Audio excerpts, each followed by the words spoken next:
like to introduce Senior James Lovinggood.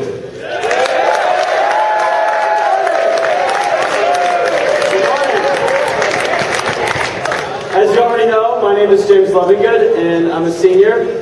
I walk the halls of Smet, I go to class, and I'm a media user. I have a Facebook, I have a cell phone, I have a Twitter, and I'm going to talk to you about technology and really what our world is about today. And I can name off a bunch of statistics and fractions and stuff, but those numbers don't mean anything unless you can really get a visual picture. So I'm going to be asking some of you guys to stand up to be able to give us a good picture, so just be ready. There are about 6,930,055,154 people in the world today. Yeah, it's a lot of people. We have around 1,000 here today, and all you guys represent a scaled-down world. 12 years ago, in the year 2000, at the turn of the century, almost 370 million people used the internet. That was about 5% of the world. And like anyone that's on to Smet varsity football to stand up. Come on, stand up. Be proud about yourself. Stand up. Now look around you. This represents 5% in 2000. Okay, now sit back down.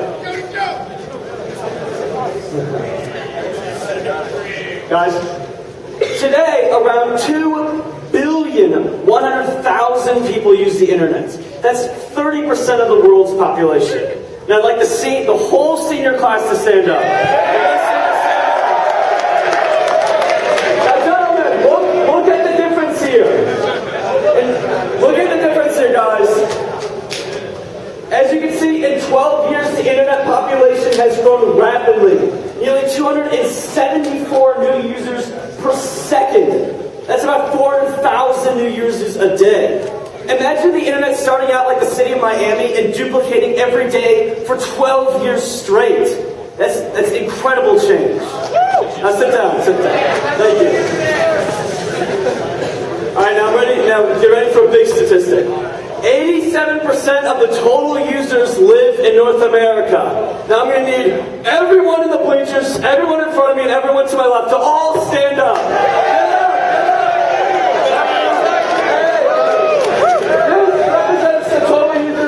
In North America, look at this number here. Alright, now sit back down. Silence, guys, quiet. 11% of the total users live in Africa.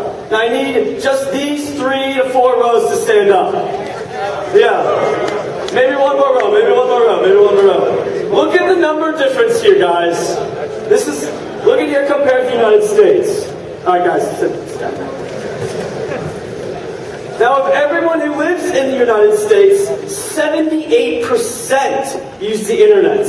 Now everyone in the bleachers, stand up for me. Bleachers, one more time. Come on. This is over 2/3 of everyone that lives in North America has access to the internet. Alright, thank you guys. Now everyone that has access and uses the internet in Africa is 5%. I need just these 2 rows to stand up. That's it. Guys, look at the difference here. Thank you, guys. Americans from 8 to 18-year-olds, on average, dedicate 7 hours and 38 minutes a day to media consumption. This includes watching TV, listening to music, surfing YouTube, on Hulu, playing video games. So if you count the fact that many of us do these things at the same time or multitask, in a 7.5-hour time span, we actually consume 10 hours and 45 minutes of media a day. Guys, a regular full-time job is 40 hours a week. Our daily media consumption totals to 53 hours a week. What are we doing during all this time? Interestingly enough, there are about 4.2 million pornography websites on the internet. That takes up about 12% of all internet real estate. Guys, quiet. Every second, nearly $90 is spent on pornography. Guys, quiet. In his book, The Dumbest Generation, Mark Berlin explains that information is more readily available than it ever has been in human history. People can virtually watch any TV show on the internet. They can surf YouTube to watch videos about cats, or watch ESPN videos with the click of a button. But nothing lives up to the thrill of composing something about yourself, posting it online, having someone, somewhere, read it and write something back. And of course, he's talking about Facebook. Everyone who's logged on to Facebook in the past 24 hours, stand up. Come on, be honest about it. Be honest. Guys, look at this. Look how many people are standing up.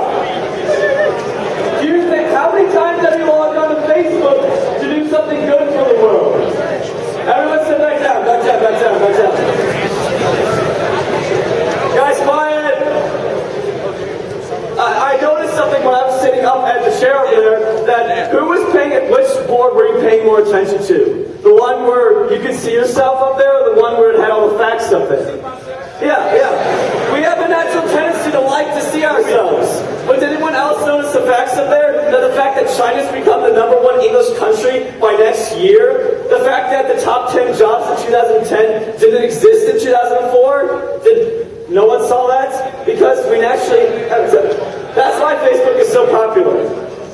Now, 77% of Americans 12 to 17-year-olds own a cell phone. If you own a cell phone, stand up. Guys, look around you. Look how connected we are. Look how many people have cell phones. I don't want to say like that. Guys, quiet.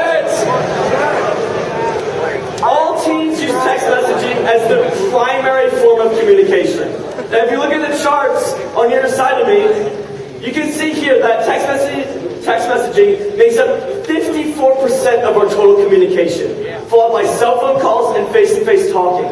Guys, text on a screen surpasses us having face-to-face conversations. That's incredible. On average, we use our phones 49 minutes a day to listen to music, play games, or watch TV, while we spend 33 minutes a day on them talking. These statistics don't include sending and receiving text messages, which on average, 7th to 12th graders do for an hour and 35 minutes daily. Those texts make up the large bulk of the 8 trillion, that's 8 with 9 zeros. 8 trillion texts were sent last year. In the past 3 years, over 300,000 cell phone apps have been developed. The #1 download, games. Everyone who has played a video, computer, or cell phone game in the past 24 hours, stand up for me. I know someone's got Temple Run on the phone. I know. Temple Run! Guys, look around you. Look at this. Think to yourself, can playing a game bring change to the world?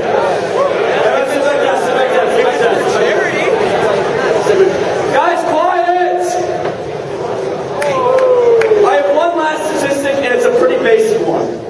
5.9 billion people own a cell phone. That's 87% of the world's population. Now, to represent that, I'm going to need everyone in the bleachers, everyone to my right, and everyone in front of me to stand up. Stand up, everyone. Stand up. Come on. Introduce your sitting, so stand up. Look at the numbers here, guys. In this room of the world, you guys represent the interconnectedness of human beings. That with a simple couple clicks of a button, you can be talking to someone. Alright, I'm going to sit back down. Now guys, if you want any further inquiry about these statistics or any other information, we will be posting this talk and the bibliography on the Mission Week website. Spartans, I urge you to examine how you use technology in your life. This week, we try our best to practice solidarity. Solidarity is the idea of integrating with another and experiencing some aspect of life with them. Take a moment to consider that idea, to experience life with another.